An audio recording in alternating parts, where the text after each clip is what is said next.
Selamat pagi jemaat yang dikasihi Tuhan. Selamat datang kembali di channel Devotion from Home. Saya percaya dan berdoa agar Anda selalu berjalan dalam iman dan ketaatan kepada Kristus Yesus, Tuhan kita. Hari ini saya ingin mengajak kita untuk merenungkan firman Tuhan dari Yohanes 15 ayat 12 sampai 15. Demikianlah firman Tuhan. Inilah perintahku, yaitu supaya kamu saling mengasihi, seperti aku telah mengasihi kamu.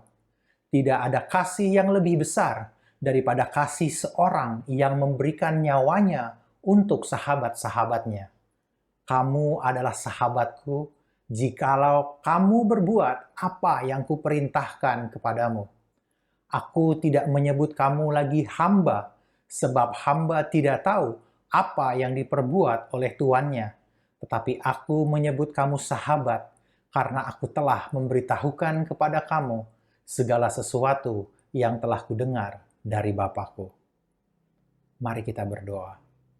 Terima kasih Tuhan untuk firman-Mu. Ajar kami untuk menghidupi kebenaran firman-Mu hari ini. Menjalani kehidupan kami sebagai sahabat-Mu. Dalam nama Tuhan Yesus, kami berdoa. Amen. Sewaktu saya merenungkan firman ini, sungguh ini suatu hal yang luar biasa. Bahwa Yesus memanggil, menyatakan, dan memberitahukan kepada murid-muridnya bahwa mereka adalah sahabatnya. Selama 3,5 tahun mereka belajar mengikuti Yesus. Murid-murid telah mengalami banyak hal yang luar biasa dalam kehidupan mereka. Menyaksikan Yesus menyembuhkan orang sakit, mengusir roh-roh jahat, melakukan banyak mujizat, bahkan memberikan kuasa kepada mereka dan mengutus mereka untuk melakukan hal yang sama yang Yesus lakukan. Mereka tahu bahwa Yesus adalah Kristus, Mesias yang diurapi untuk menjadi raja dan penguasa atas kehidupan mereka. Kemudian Yesus mengatakan bahwa mereka bukanlah hamba, tetapi sahabat. Di sini Yesus menggunakan istilah hamba atau doulos dalam konteks mereka waktu itu secara literal berarti budak atau slave. Seorang yang terikat kepada tuan atau majikannya. Seseorang yang tidak bebas untuk melakukan keinginannya sendiri.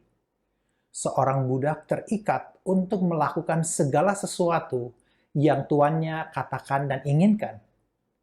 Ketika Yesus mengatakan ini kepada murid-muridnya, bahwa mereka adalah sahabat Yesus, mungkin mereka kaget, bingung, dan mungkin punya banyak pertanyaan di dalam hati mereka mengenai apa maksudnya menjadi sahabat Yesus. Bagi kita hari ini, kejadian itu seperti ibaratnya seorang karyawan dengan posisi terendah dalam manajemen pada sebuah perusahaan korporasi besar, dipanggil oleh dewan komisaris dan para direktur. Kemudian para pemilik perusahaan dan pengambil keputusan besar di perusahaan tersebut mengatakan bahwa karyawan tersebut tidak lagi menduduki posisi manajemen paling bawah, tapi sekarang ia adalah bagian dari pemegang saham, mengambil keputusan yang besar di dalam perusahaan tersebut.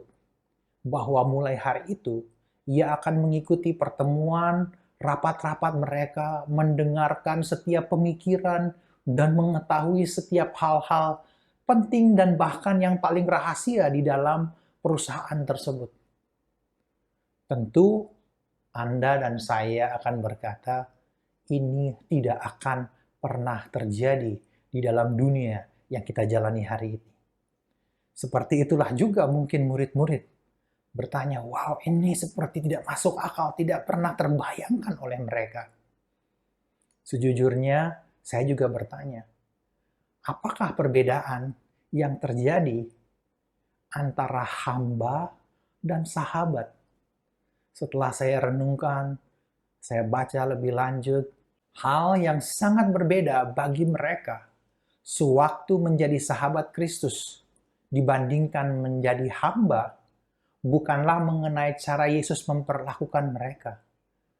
Tetapi ada dua hal di dalam cara berpikir mereka yang berbeda. Hal itu berbicara tentang ketaatan dan kematian. Dan ini juga bagi kita. Ayat 14 dan 15 dikatakan, "Kamu adalah sahabatku, jikalau kamu berbuat apa yang kuperintahkan kepadamu. Aku tidak menyebut kamu lagi hamba, sebab hamba tidak tahu apa yang diperbuat oleh tuannya. Tetapi aku menyebut kamu sahabat, karena aku telah memberitahukan kepada kamu segala sesuatu yang telah kudengar dari Bapakku." Hal yang berbeda bagi murid-murid Kristus dan juga bagi kita hari ini, bahwa ketaatan kita sebagai sahabat Kristus bertumbuh dari sekedar keharusan kepada pengenalan. Hamba dan sahabat, keduanya diperintahkan untuk mentaati. Kita dapat mentaati Tuhan sebatas keharusan karena kita mengikuti aturan-aturan, hukum-hukum, atau rangkaian hal yang kita taati tanpa kita mengenali hatinya Tuhan. Saya mengajak kita untuk mentaati Tuhan karena hubungan dan pengenalan akan Dia bukan sekedar menuruti seperangkat aturan-aturan dan hukum.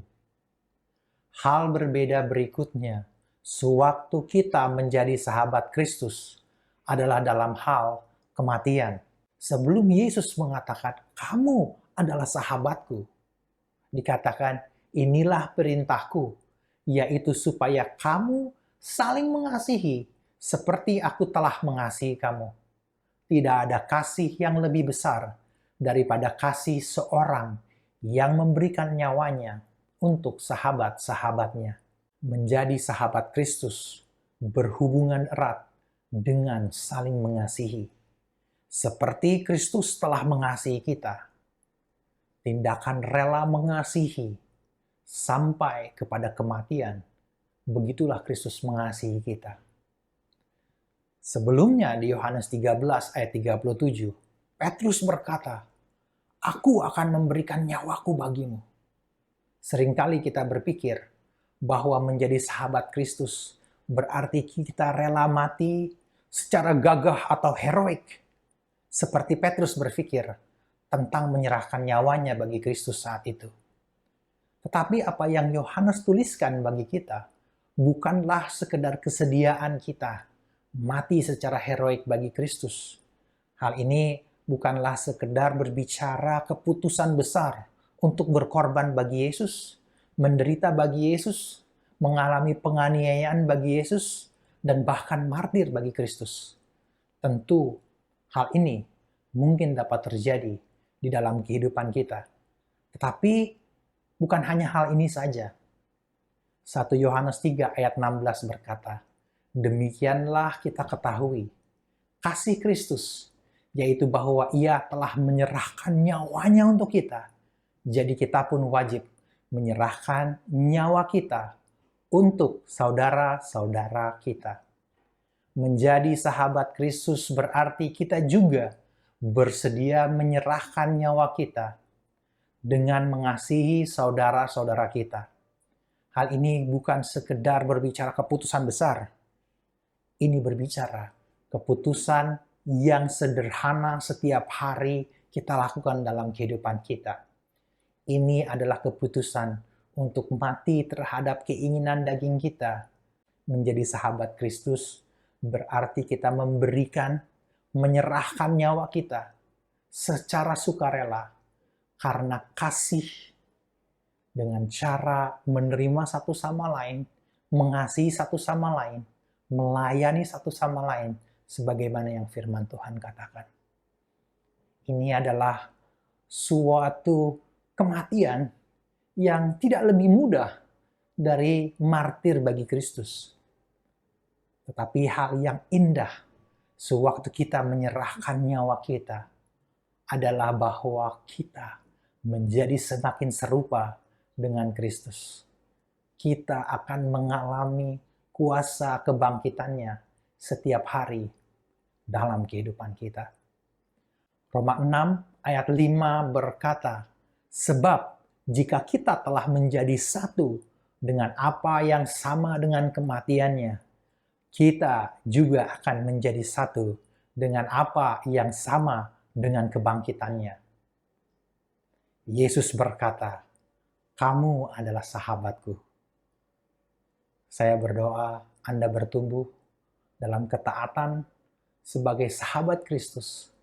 Ketaatan yang bertumbuh dari keharusan kepada pengenalan akan Dia. Dan saya juga berdoa agar Anda terus mengalami kuasa kebangkitannya setiap hari. Sewaktu Anda menyerahkan nyawa Anda bagi Kristus, saya percaya kita akan mengalami kuasa kebangkitannya. Karena Ia telah terlebih dahulu menyerahkan nyawanya bagi kita. Tuhan Yesus memberkati.